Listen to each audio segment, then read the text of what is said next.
કથા શ્રવણ કરવાનો અવસર મળે કઈ રીતે? આ કથાનો વિચાર મનમાં કઈ રીતે આવે?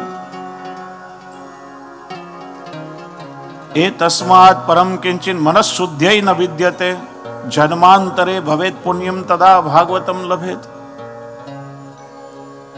આ મનને શુદ્ધ કરવા માટે શ્રીમદ ભાગવતજીની કથા છે.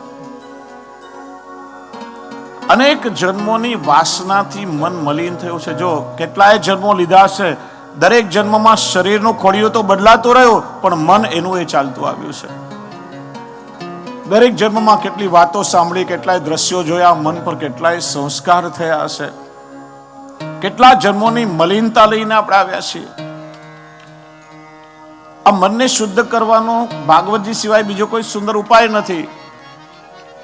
પણ કથા પ્રાપ્ત ક્યારે થાય કે જન્માંતરે ભવેત પુણ્યમ તદા ભાગવતમ લભેત. અનેક જન્મોના પુણ્ય કર્મો જ્યારે ભેગા થાય ને સાથે પ્રભુની કૃપા થાય, ત્યારે કથા શ્રવણમાં રુચિ થાય ને આપણા ઘરના આંગણે કથાનો પ્રસંગ આવે છે.